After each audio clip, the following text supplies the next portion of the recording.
Usually, when you look at something that's tiny and, delicate looking, you make this automatic assumption about its internal battery. Right, you judge a book by its cover. Exactly. I mean, you look at a decorative clock on a mantle and you just expect it to sit there and look pretty. You certainly don't expect it to, power the entire house. Yeah, that makes total sense. It's just natural, right? We project an object's physical footprint onto its energy level.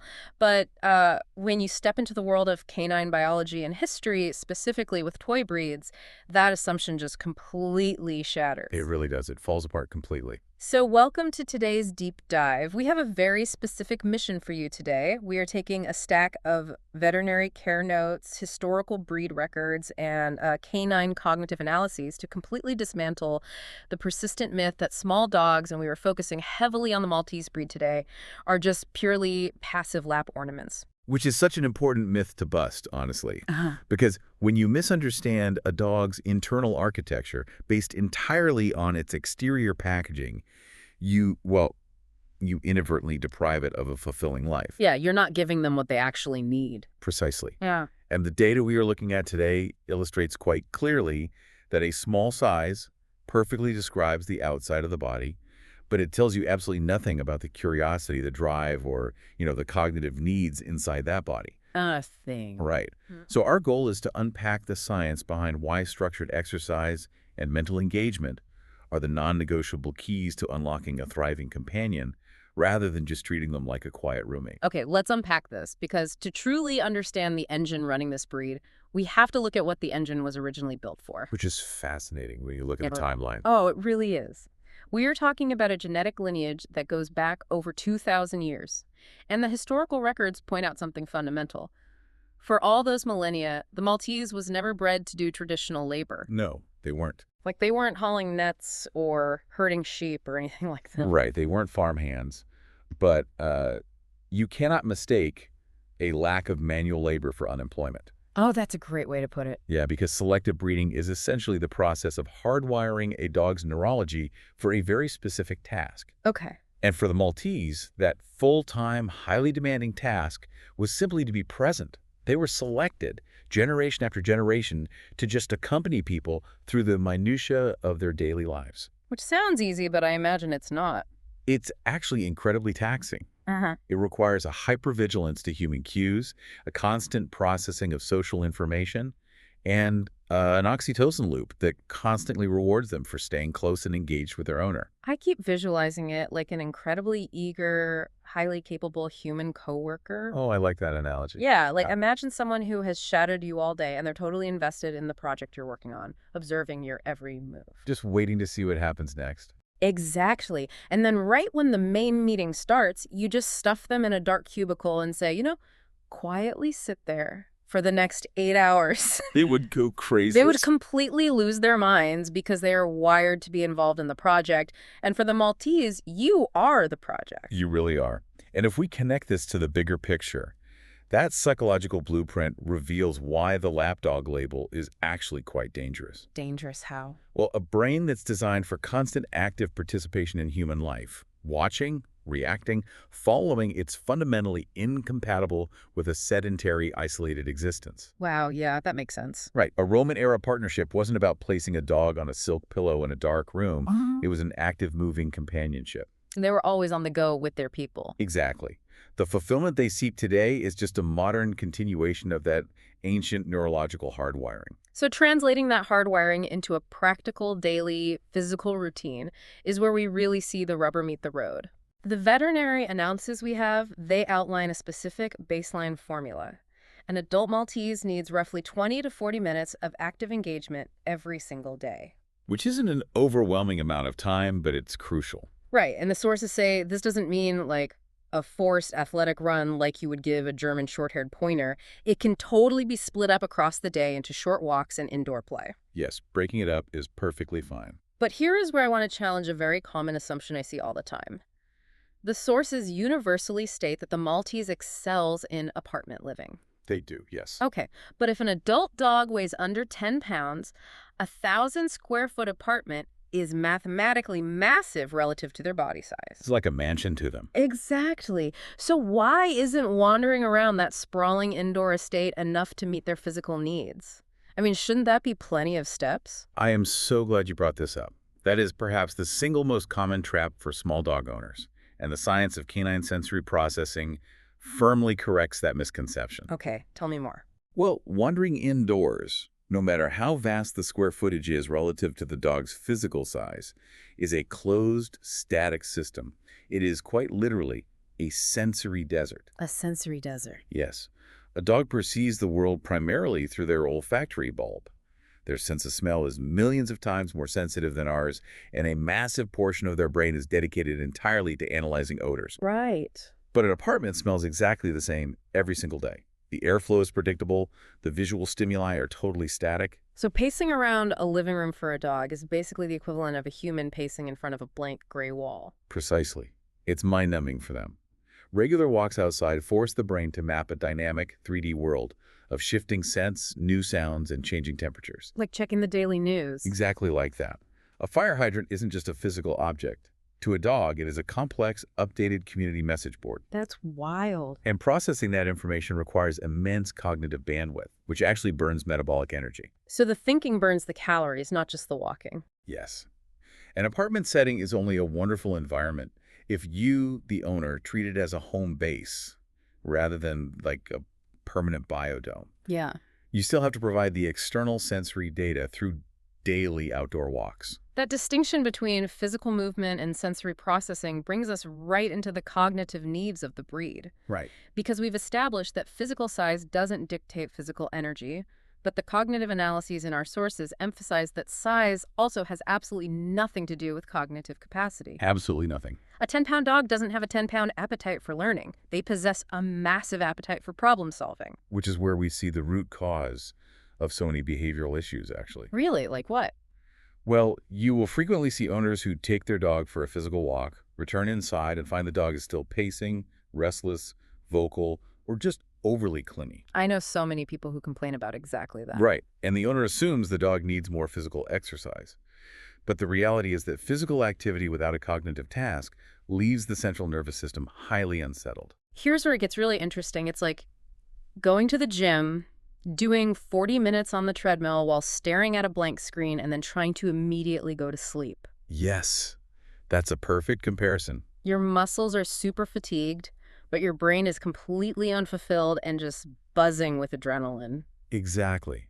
And the solution lies in how you channel that cognitive buzz. Because the Maltese is so deeply historically oriented toward human connection, independent play rarely satisfies that neurological itch. So I can't just hand them a toy and walk away. No, tossing a puzzle toy into the corner of the room won't cut it. They require highly interactive play. Okay, so what does that look like? It means gentle tug with small toys, scent games where you hide treats around a room and help them look, or short obedience training sessions where they have to actively read your cues. Got it. So they're looking for the feedback loop. Exactly. They want to solve the puzzle with you and see your reaction. Like, did I find the right scent? Did I sit at the right time? Or are we succeeding at this task together? That shared focus is what tires out their prefrontal cortex. Wow. Yeah, when they have to concentrate on your signals, process the task, and execute a behavior for a reward, you are burning mental energy rapidly. And that's what calms them down. Yes, that is what provides the deep, settling satisfaction that finally allows them to sleep soundly on the couch. Okay, so we have established a pretty robust baseline for an adult. Daily sensory walks outside, interactive mental enrichment, and a true partnership. A solid routine, yes. But a dog's life isn't static, right? And this breed routinely lives into their mid-teens. They can live quite a long time. So managing that routine across different biological stages requires a lot of nuance, starting with the puppy phase. The veterinary notes emphasize that toy breed puppies have genuinely delicate, developing skeletal structures. Very delicate. And there's a strict warning in the sources to avoid repetitive high-impact activities or jumping from heights. The mechanism behind that warning is crucial to understand. In puppies, the long bones in the legs grow from areas of cartilage near the ends of the bones, which are known as growth plates. Growth plates. Right. Oh. And because these areas haven't calcified into solid bone yet, they are soft and highly vulnerable to shear forces. So they can get damaged easily. Extremely easily. When a 3-pound puppy jumps off a standard sofa, the impact force relative to their joint strength is just staggering. Oh, wow. It is structurally equivalent to a human jumping off a high wall. Wait, Really? A high wall? Yes. And a bad landing doesn't just cause a temporary limp, it can physically misalign the growth trajectory of that bone, leading to lifelong deformities. Yikes. So you really have to stick to gentle, supervised exploration on flat surfaces? Absolutely. No couches. The sources also point out that toy breeds mature physically much earlier than large breeds. The growth plates typically close, and they reach structural maturity around 9 to 12 months. That's right, they grow up fast. And that is the biological green light to gradually begin increasing the intensity of their physical routine. Correct. But eventually, that timeline brings us to the other end of the spectrum. When we look at senior dogs, I think the instinct for many owners is to just let them sleep all day. Which is a well-intentioned instinct, I totally get it, but it unfortunately accelerates their physical decline. Really? How so? With senior dogs, reduced activity must not become eliminated activity. Resting constantly accelerates sarcopenia, which is the age-related loss of muscle mass, and it allows joint fluid to stagnate. So use it or lose it. Exactly. They desperately need gentle movement to keep synovial fluid lubricating their joints to preserve the muscle tone that stabilizes their skeleton and to prevent cognitive decline. So how do you know how much to do? The owner's job is to watch for subtle cues. Noticeable stiffness, slower recovery times after a walk, or just a reluctance to engage. You use those cues to adjust the baseline activity in partnership with the veterinarian, but you never stop the engagement entirely. That makes sense. But surrounding all of these stages is a psychological quirk of the breed that dictates how we manage their safety. Oh, yeah? We know they need engagement, but how do you know when a Maltese has actually had enough? I mean, if I'm playing indoor fetch with them, will they naturally just lie down and signal that their battery is completely drained? The behavioral data reveals that they often will not. Wait, they won't stop? Nope. Because their attachment to you is so profound and their desire to please is hardwired into their genetics, a Maltese will routinely override their own physical exhaustion. That is wild. They will keep chasing the ball, they will keep running after you long after their physiological limits have been reached. Their eagerness essentially masks their fatigue. That completely reframes the dynamic. They literally lack a biological off switch when they are in the presence of an engaged owner. They really do. So you aren't just their playmate, you have to be the coach and the referee. Yes, you are actively protecting them from their own enthusiasm. Yeah. They do not self-regulate safely. So it's all on the owner. It falls entirely on the owner to observe the nuanced signs of fatigue. You look for a slightly slower pace, maybe lagging a few inches behind on the leash, a lower tail carriage, or ears resting a bit lower than normal. Just really subtle body language. Exactly. You have to call time and enforce rest before the dog pushes itself into a state of physical distress. And managing those physical limits seamlessly transitions into how their specific anatomy interacts with the environment itself. Oh, the environment is a huge factor. Right, because we aren't just managing the intensity of the play, we are managing thermodynamics. The sources highlight that hot weather is uniquely dangerous for a toy breed, and it's not just because they're wearing a fur coat. No, it comes down to their physical proximity to ground-level heat. Okay, explain that. Consider the urban heat island effect on a July afternoon. An asphalt road or a concrete sidewalk absorbs solar radiation and holds temperatures that can exceed 140 degrees Fahrenheit. Which is basically an oven. It is. Now, a large dog, like a Labrador, has a chest cavity that sits 2 feet above that radiating surface. But a Maltese's core organs are hovering perhaps 6 inches above it. Oh man, so they are trapped in a boundary layer of extreme heat. Exactly. The pavement is essentially radiating a microclimate directly into their chest and abdomen. The ambient air temperature at human head height might read 85 degrees, but the temperature the dog is experiencing at ground level is significantly hotter. That is so dangerous. Overheating and heat stroke can happen with terrifying speed. You must restrict walks to the cool early parts of the day, physically check the pavement temperature with the back of your bare hand, and provide constant hydration. Conversely, the veterinary notes point out that inclement weather, like heavy rain, is actually an advantage for managing this breed. It really is a nice perk. Yeah, because their physical footprint is so small, a rainy day doesn't ruin your ability to meet their needs. You can easily substitute a 30-minute outdoor walk with intensive indoor scent games and obedience training, and you will effectively drain their energy reserves without ever stepping foot in the mud. That flexibility is a major benefit of the breed. But that indoor lifestyle brings us to a critical biological vulnerability. which is the weight equation. Ah, yes. Weight, being small and lively, offers zero natural protection against weight gain. And it requires a fundamental shift in how we view portion sizes and proportional mass.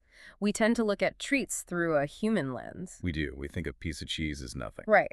But the skeletal structure of a Maltese is engineered to carry a very specific lightweight load. If an 8-pound dog gains just 2 pounds, that isn't a minor fluctuation. No, not at all. That is a 25% increase in their total body mass. Which is huge. It would be like an average human suddenly strapping a 40-pound weighted vest to their chest and wearing it permanently. And the biomechanical consequences of that extra weight are devastating. I can imagine. It crushes the cartilage in their joints, severely taxes their cardiovascular system, and vastly increases the risk of orthopedic injuries, like luxating patellas, where the kneecap literally slides out of place. Oh, ouch. That sounds awful. Furthermore, the veterinary literature stresses the endocrine impact of spaying and neutering. Removing the reproductive organs fundamentally alters the dog's hormonal balance. Which directly impacts their basal metabolic rate, right? Exactly. The absence of those sex hormones lowers the amount of energy the dog burns at rest by a significant margin. But they still want to eat just as much. Yes. The hormones that signal hunger often remain unchanged or even increase. You have a biological reality where the metabolism drops, but the appetite remains fierce. So owners have to step in. Owners must make meaningful, proactive adjustments to caloric intake immediately following those procedures. So what does this all mean when we synthesize the history, the biology, and the cognitive science? What's fascinating here is how it all ties together into a very actionable plan. Right.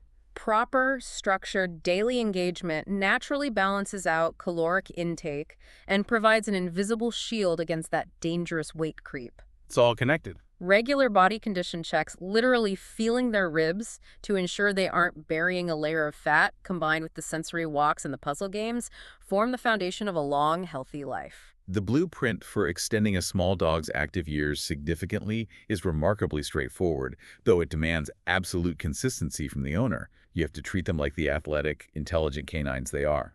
This analysis completely shatters the old paradigm. I mean, the picture that emerges of a truly fulfilled Maltese is a million miles away from a passive, sedentary lap ornament. Couldn't agree more. They're gently active, deeply mentally engaged, lean companions. Small size doesn't reduce what a canine needs to thrive.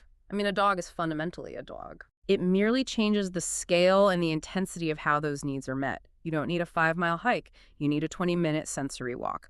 You don't need a massive backyard. You need engaging indoor puzzles. The core requirements of a fulfilling canine life remain identical to those of a large working breed.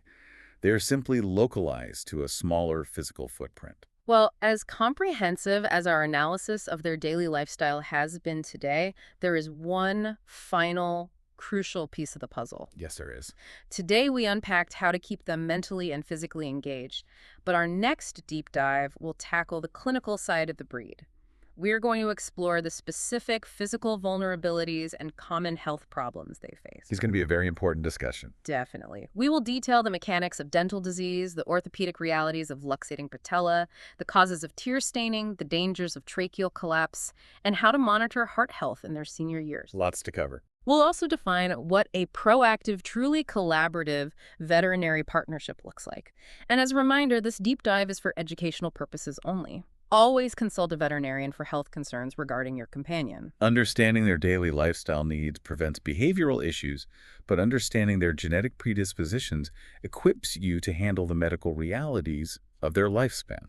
Well said. But before we wrap up today, I want to leave you with a new thread to pull on. Okay. Think about everything we've analyzed regarding the 2,000-year history of this breed. How their brains were selectively hardwired to be constant companions to closely shadow humans, and to be hyper-attuned to small shifts in human activity and location. Now, consider your own daily routine. Think about the quick errands, the work-from-home breaks where you step away from the laptop to get a coffee, the moving from the kitchen to the living room to unwind in the evening. What if the modern human lifestyle, with its constant small shifts in attention and location, is actually the exact perfect puzzle this 2,000-year-old breed has been waiting millennia to solve alongside you? Think about that the next time you see one pacing your living room.